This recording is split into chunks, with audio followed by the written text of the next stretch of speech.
Welcome to part two of this segment, my response to Baltimore. Once again, my name is Rasa Basha, and you've entered the House of Basha and the Awakening. Thank you for joining us. The year was 1763, if I'm not mistaken. Paris and the Native Americans, the indigenous people of this continent, formed the treaty, which ended the war, the Paris or the French and Indian War, basically. But after the war, British had some great debts that they've incurred. And I know there are some historians out there who say, oh my God, I hope he explains this right. I'm going to do the best that I can because I'm just trying to get to a point, a means to an end. But there was a chief leader named Chief Pontiac, and who was of the Ottawa Indians. He was one of the rebellion groups. Basically, this built up more debt for the British. And they decided to regain that financial debt by taxing the colonists, having them to pay for this incurring debt. That was the proclamation of 1763, October 7th.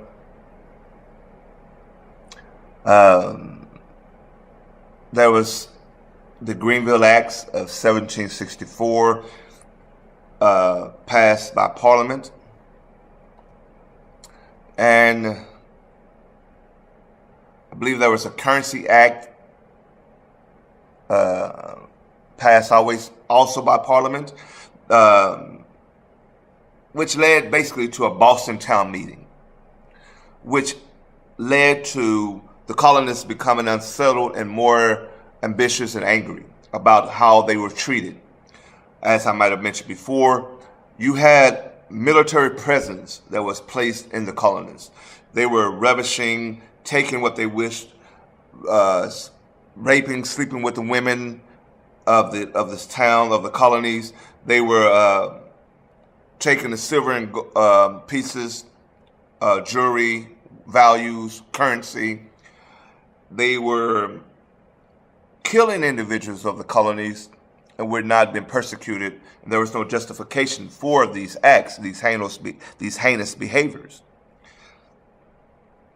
So the colonies became very disruptive about this.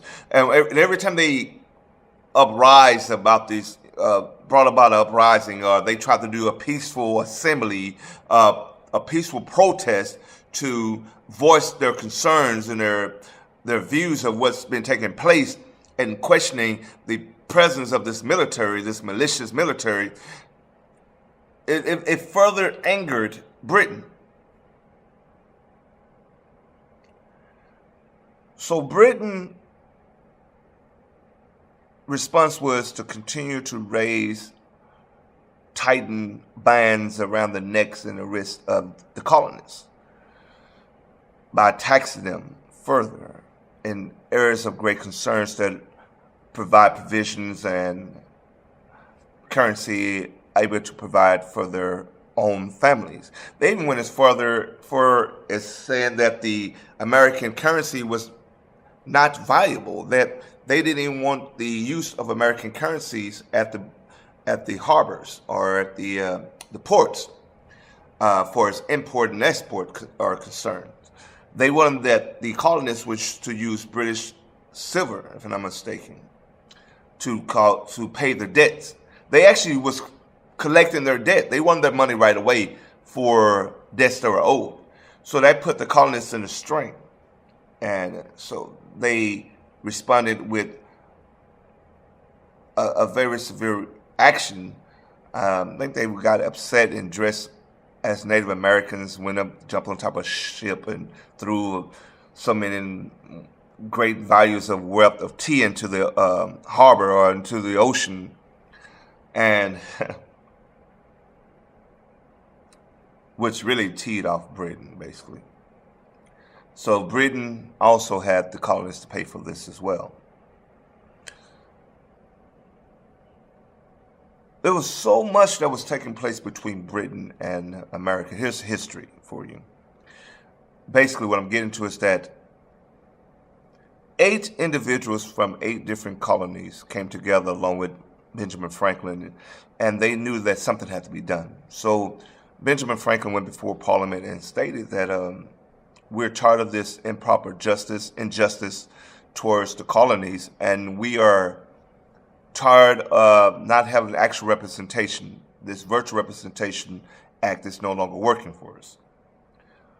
There's something that must be done, and we need a resolution right away. So when Benjamin Franklin returned back to the colonies, they have came to the point of saying that the only resolution that the colonies could find to be justifiable was actually revolutionary acts to basically arm themselves and go to war. There was a captain that was president of the military there from Britain who pleaded with Britain saying, these individuals are very serious. We need to stop this. But basically Britain removed him out of there and wanted to make an example of the colonies. Not to sugarfoot this or water this down for you, I want you to understand that if not for that Revolutionary War, them standing up for injustice, for wrongful convictions, wrongful execution, mistreatment amongst their colonies, improper taxation and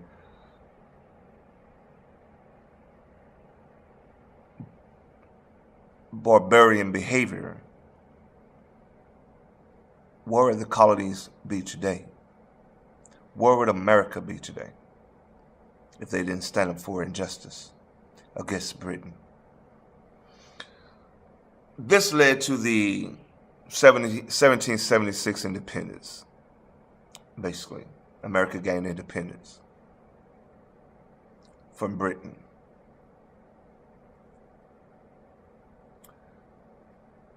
Mothers, this fight is not really our fight. We have been fighting a war amongst races since 1776. We have been fighting for equilibrium, equality. We have been fighting for the acknowledgement that we are human beings. We have been fighting for the right to exist since the embark of slavery. The American Constitution sees that we are 3/5 of a human being, that we are property of this state. I need America and all listeners to know this.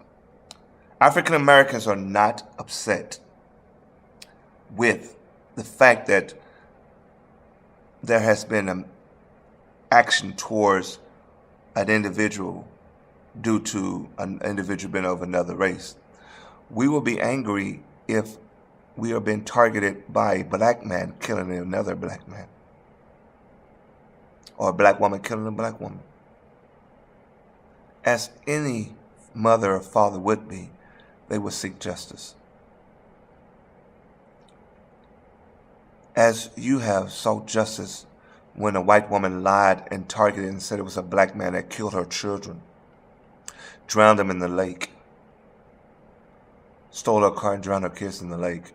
As you have, as white American women have lied and said that a black man came into the kitchen and stabbed her and drowned her children, took 2 of her kids in the yard and smashed her brains in.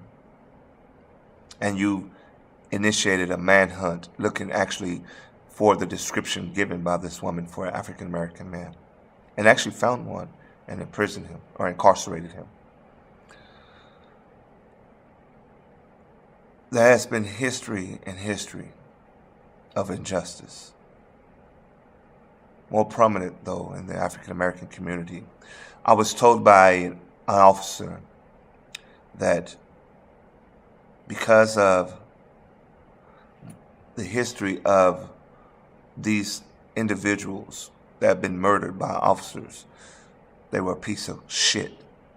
Individuals who did not deserve to breathe the same air as she breathed. Me being who I am, I let her vent because, see, she doesn't understand what, as African American individuals, we have endured and what we've been put through daily. She's an Hispanic female officer who overheard the conversation amongst her Caucasian peers who wear uniforms, and she repeated what they said, and it's something that basically influenced her behavior, her response to this matter. Overall, she still is a good person. She has the right to her opinion. Trayvon Martin didn't deserve to die. He walked home in a community wearing a hoodie. There's no reason to kill a person. You don't have justification to target an individual because of the way they dress. Mike Brown did deserve to die. Yes, he was on his way to a university. I don't care if he was a pope. If he committed a heinous act that threatens the life and safety of the individuals, then that individual deserves to die. When one protects himself from the actions of a threatening force. But when you push a clerk down and take a cigarello and walk down the street, you don't deserve to die. The young man who was gunned down 9 times in the back by a police officer, thanks to media of a civilian covering that, he didn't deserve to die. Because he was told either die on your knees or die trying to run. Getting 5 feet, shot 9 times. He didn't deserve to die. Eric Gardner of New York, who was choked down from behind, he didn't deserve to die. When he kept telling them he couldn't breathe, his hands was in the air, he didn't even resist arrest. He didn't deserve to die. When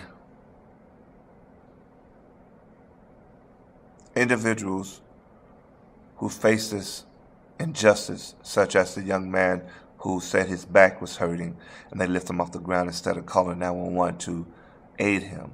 I don't care about your personal opinion. You first, most importantly, take in consideration that a person is telling the truth and get them the medical attention that they deserve. He did not deserve to die. No one deserves to die because of the color of their skin or their religious beliefs. Judge me not for how you feel about me, but by my character.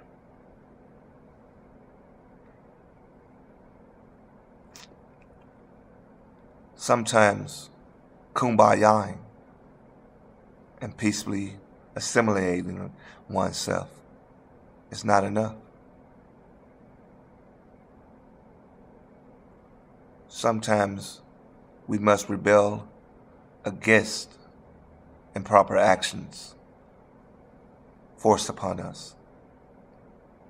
Sometimes we must rise up against injustice. Sometimes we must band together against heinous behaviors in certain areas and communities of our society.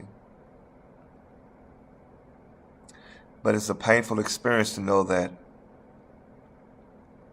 this disease of hatred has been passed down from grandparents, fathers and sons, to individuals who represent a state of protection and governing of a nation or a country. It's a painful thought to bear, to know that my sons might not be safe because mothers forced their sons to water down their views because of her fear and emotions. We cannot sit back and tolerate this type of injustice continuously. We must stand for something. Our African American people, Hebrew men and women, Black America, if you don't stand, you will fall for anything. And stop hiding behind religion. Because one day, if it's not now, your son might fall in the hands of this hatred behavior. We're calling on to America to say that there must be a change. We're asking that if someone takes in their own mind state to perform a heinous act of murder amongst an individual, against an individual, because of their skin color, race, origin, religions, beliefs, social environment, economic status, that that individual be persecuted to the fullest extent of the law.